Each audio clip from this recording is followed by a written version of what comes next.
이런 모습들을 할 때 우리가 자연을 무엇을 훼손할 수도 있고 무엇을 보존해야 되는지 이런 것들을 잘 알아봤으면 좋겠고요. 그 다음 용암 동굴. 아마 이 용암 동굴도 검은 오름 갈 때 해설을 할 수 있을 겁니다. 자연생태의 5번째입니다. 이제 이런 동굴도 있고요. 네, 당첨을 동굴. 이런 것 때문에 제주도가 세계 자연유산이 됐어요. 응? 여기는 못 가요. 여기는 통제된 곳입니다. 예, 이렇게 동굴 안에 호수가 있는 것도 있고요. 예, 재밌어요. 그 다음에 제주도의 자연상태의 6번째 하천. 산과 바다를 연결하는 통로라는 곳인데 제주도의 하천은 늘 마른 하천입니다. 늘 물이 흐르진 않아요. 근데 몇 개 정도는 물이 흐르는 곳이 있는데 말랐다가 비가 올 때만 물이 흐릅니다. 비가 올 때만 물이 흘러요. 그것을 비가 흐를 때 제주도에서는 내 터졌다라고 하는데 자, 이런 모습입니다. 자, 제주도 사람들은 섬이어서 바다를 거점으로 살아갈 수밖에 없다. 그런데 제주도 섬이 워낙 살기 힘드니까 조선시대 때 제주도를 떠나지 마라, 이 안에서만 살아 하면서 제주도의 큰 배들은 다 없애버릴 때가 있었어요. 그때 제주 사람들은 그러면 나무 뗏목 아시죠? 뗏목. 통나무를 몇 개 엮어서 이제 바다 물고기를 잡아먹는 그 뗏목을 가지고 살았는데 그 뗏목의 나무로 구상나무가 쓰였다라고 해요. 그 구상나무가 어디서 자라냐 하면 한라산의 거의 꼭대기 정도에 삽니다. 그러면 해안마을 사람들이 한라산 꼭대기에 사는 그 구상나무를 하려고 어떻게 그 나무를 베어서 해안마을까지 갖고 왔을까? 이거 보니까 딱 아시겠죠? 우리 마을로 내려가는 하천이 어디인가를 잘 잡아서 비가 올 때쯤, 장마가 올 때쯤 한라산에 올라 나무를 베어서 그 물에 띄워 놓으면 우리 마을까지 흘러왔다. 이게 정말이에요. 이건 정말 경험한 사람들의 그 인터뷰를 저희가 들을 거거든요. 그래서 이게 산과 바다를 잇는 통로가 생태적으로도 통로지만 문화적으로도, 인간 문화적으로도 하천은 이제 이어주는 통로였다. 이제 그런 이야기, 여기만 쓰였던 예, 태우가 이거예요. 요런 배를 가지고 먼 바다를 가지고 가서 살았다고 합니다. 예, 여러분 아마 이 분 중에 역사를 좋아하시는 분 있겠죠. 자, 조선시대 올라가서 제주도를 떠나지 마라라는 그 명령이 있었던 출륙금지령. 한번 이런 데 좀 역사 공부하다가 관심 가져보면 아, 제주도란 섬에 아, 조선시대 때 그런 일이 있었구나. 이제 좀 이해하는 데 도움이 될 거예요. 네, 뭐 이런 계곡 이제 모습 볼 수 있고 일곱 번째 해안이죠. 해변. 이제 바다를 삥 둘러서 모습들인 거죠. 예, 이렇게 섬이 있기도 하고요. 이렇게 여러 가지 모습에 들어왔다 나갔다. 예, 돌과 바다, 이제 섬이 이루는 풍경입니다. 예, 이런 서귀포 쪽에 가면 이렇게 절벽을 이루는 곳들이 많아요. 주상절리인 거죠.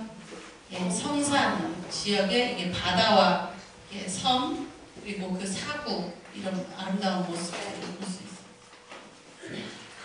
해변이라고 다 똑같은 게 아니라 다 다른 모습들을 볼 수 있죠. 비싸장이고요. 이 제주 사람들은 해안에서 고기를 잡을 때 이렇게 돌담을 쌓아서 물이 들어올 때는 고기가 따라 들어왔다가 물이 샥 빠져버리면 미처 따라가지 못하고 이런 데 막 걸립니다. 그러면 지역 사람들은 그 고기를 주워서 생활을 한다. 그런 모습들을 보여주고요. 예, 철새들도 날아오고 예, 해안에는 이런 식물도 있고 그 다음에 8번째 이거는 저만 이제 아주 중요하다라고 보는데 오름과 오름 사이, 오름과 곶자왈 사이에 이 넓은 벌판을 제주 사람들은 뱅디라고 한다. 근데 오름도 중요하다. 그 다음에 곶자왈도 중요하다. 그렇다고 해서 그럼 그 이어주는 이 중간에 개발을 해도 된다라는 논리를 가진 사람도 있어서 아니다. 오름과 오름 사이에 여기에 사는 여러 가지 동물들, 식물들 아니면 여기에 사는 동물들, 식물들이 이리로 진화해 갔다가 요리로 건너왔다가 이런 과정들이 있어야만 되고 이 중간에 이런 것 또한 완충지대로서 아주 생태적으로 중요한 곳이다.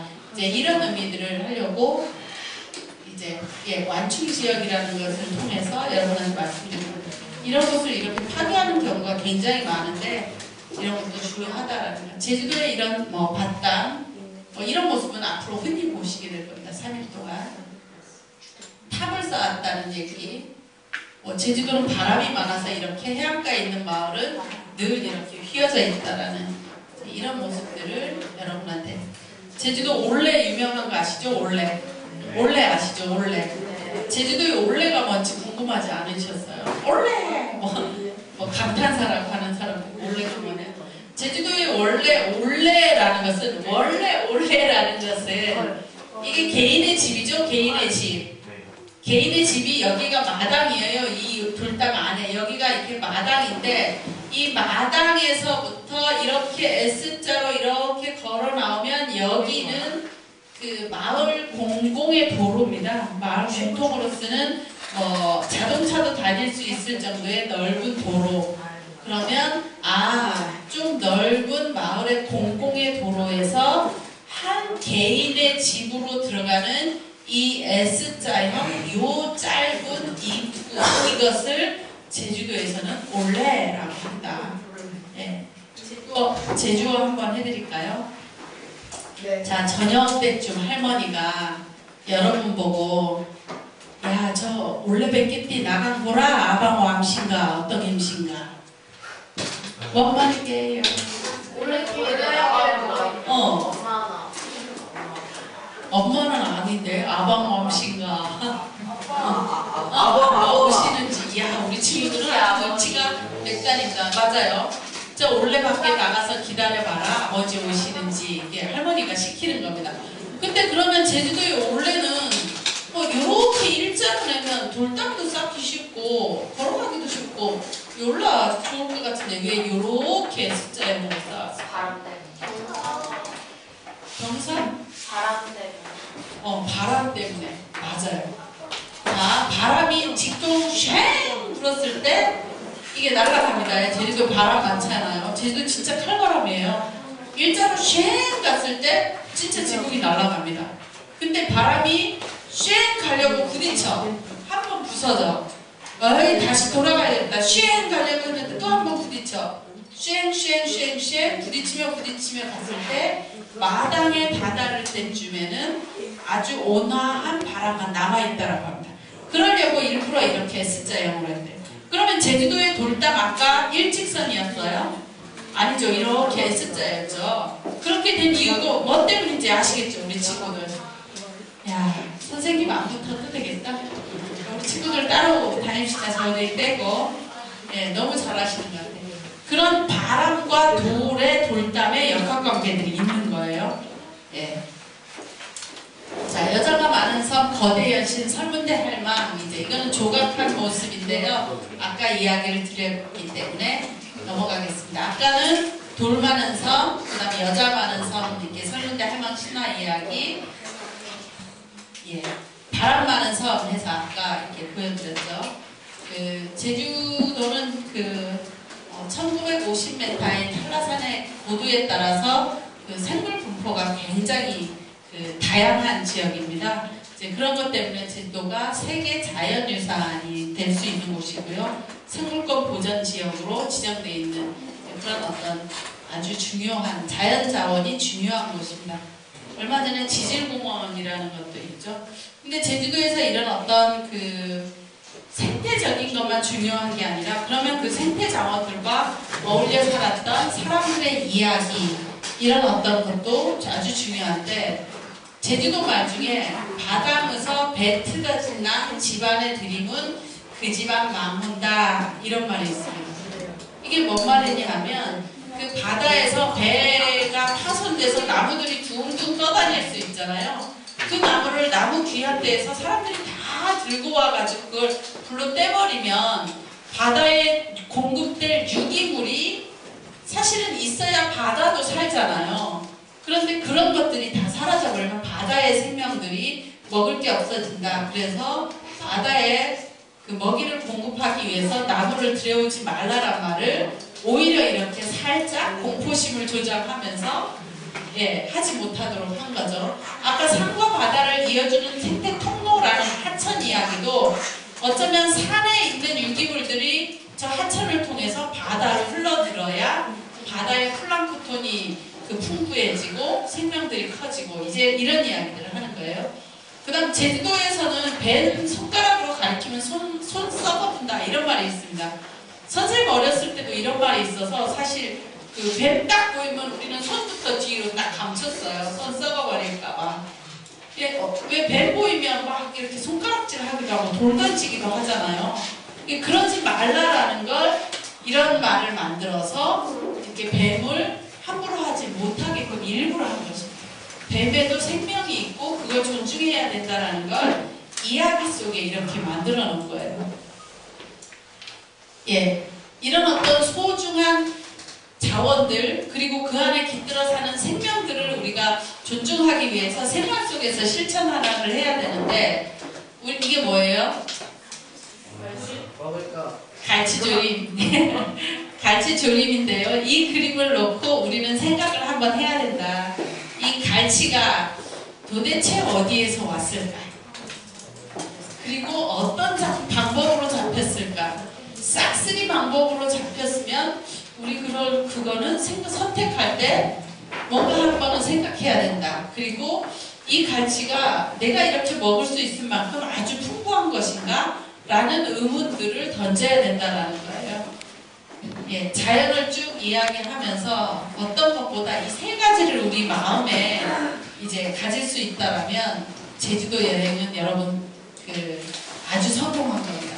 여러분은 이런 이 세 가지를 생각했을 때 공정한 선택과 소비를 우리는 했다라고 했을 때 여러분 지금 생태 관광과 여행을 하시죠.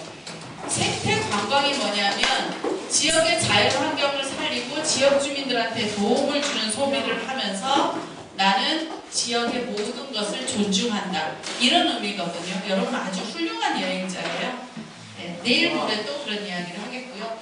거기에 이런 자원들을 가지고 생태 관광이란 일을 이제 저는 하고 있는데 이 이야기는 공정한 여행, 착한 여행 이런 이야기인데요. 제가 생각하기에는 생태 관광이라는 것은 사람과 그다음 지역의 역사와 지역의 문화 그리고 자연 환경을 두루 돌아보고 했을 때 이렇게 모두에게 평화스러운 평화라는 글자가 써져 있을 때 생태 관광은 아주 잘 된 것이다. 그런 이야기를 하고 생태 관광에 하는 이야기는 여러분한테 잠깐 요청이 있어서 그림을 마련하긴 했는데요. 자, 이런 것들은 나중에 여러분하고 얘기하기로 하고 치 하나만 같이 하면서 오늘 저 이야기를 마칠까 해요. 좀 빨리 마칠까 합니다. 여러분 굉장히 피곤해 하시는 것 같아서 누가 이거 옆에 있는 친구가 한번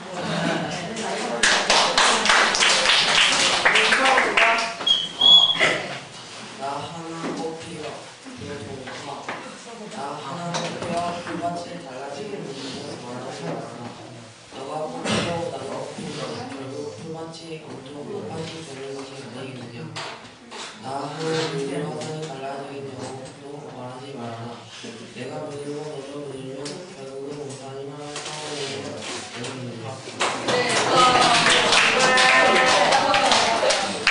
목소리가 너무 좋았어요.